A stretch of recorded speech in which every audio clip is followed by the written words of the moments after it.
Hey guys, so I want to do a very quick little speed test comparison here between the Huawei Nexus 6P on the right and the Huawei P8, which probably was the predecessor design here for the inspiration for the 6P.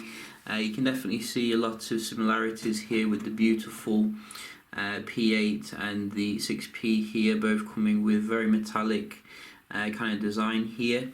But which one is the quicker device? Quite a few people wanted to see this, so might as well boot them both up here at the same time, and we can have a look to see how they are.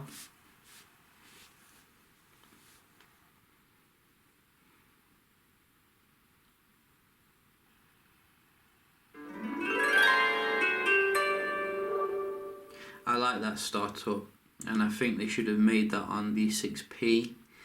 It would have given it some kind of Huawei like style to it. But you can definitely see here the P8 boots up very quick, which is good.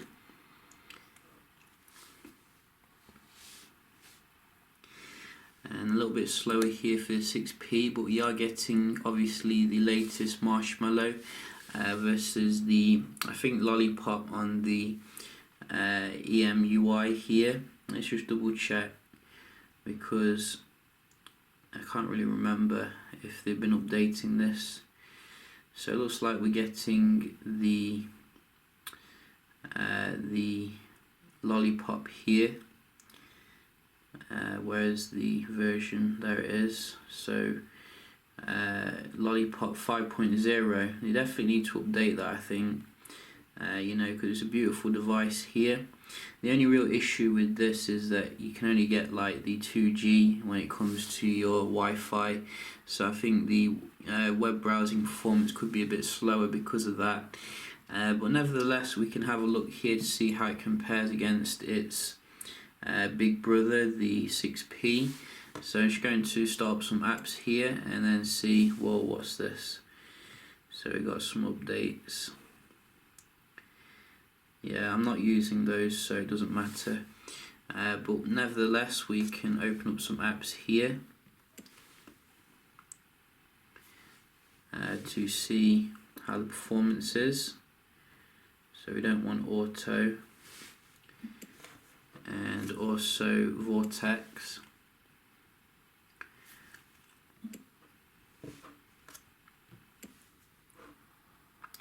So a lot of people complain about the P8 in terms of the chipset. I think it's the Kirin 9 something, but to me, I find it to be pleasantly snappy. I've not had many issues with it really. You can see the 6P is only just ahead here really, when you consider that it's a newer device. So it should be a little bit ahead here. What else do we have? I think we have something else. Is this the same? So a little bit quicker on the right, maybe. Uber.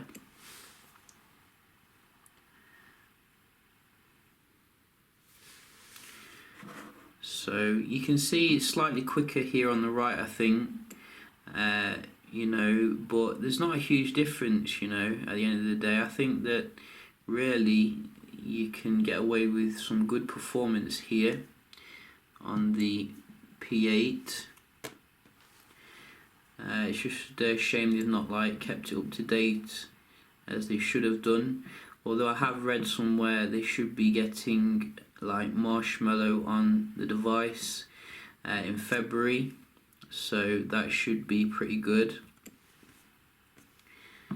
But you can see here, very similar in terms of the day-to-day kind of performance, really. So that was already open. I did see that. Let's try that again.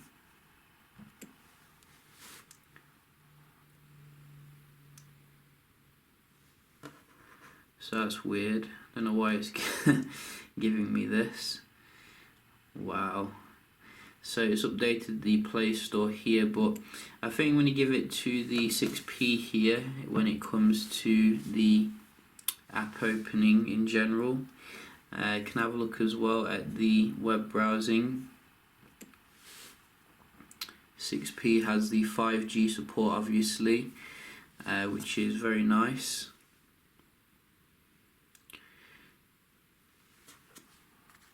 Let's zoom in a little bit.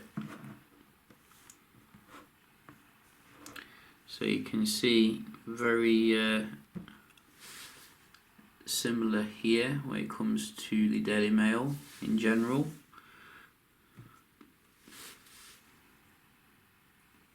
Bit quicker on the right obviously. 6P is probably the fastest phone that I've had when it comes to the web browsing. You know, well up there with the iPhone. You can see straight away just loads the game here, loads the browser session. And another one, Verge.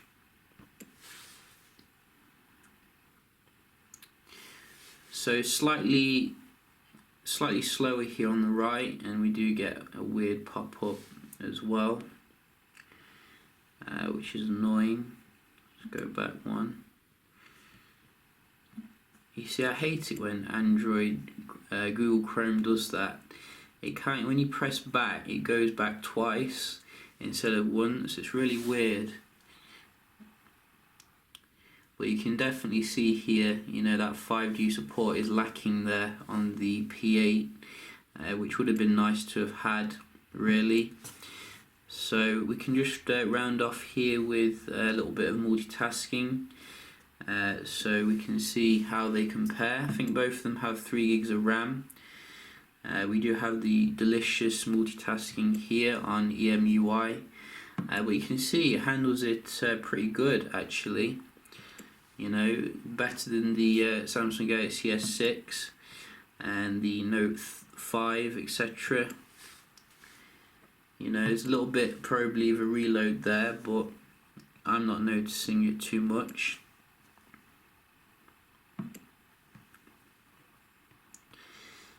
And camera.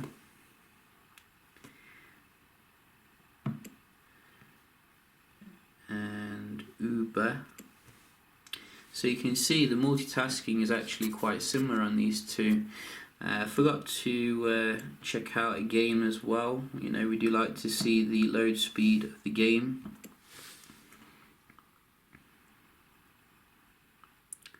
So this is Need for Speed. I think the gaming is where the P8 is a bit weak apparently. But I've tried pretty much every game on there, and it seems to work as it should do, you know, GTA, etc. No issues whatsoever.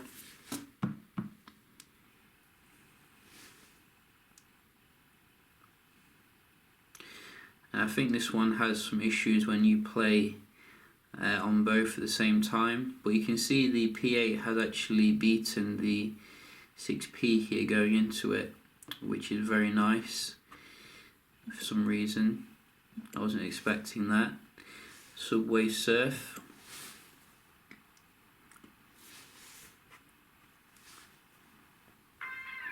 Yeah, you can see the 6P's come back here like a beast, not messing around.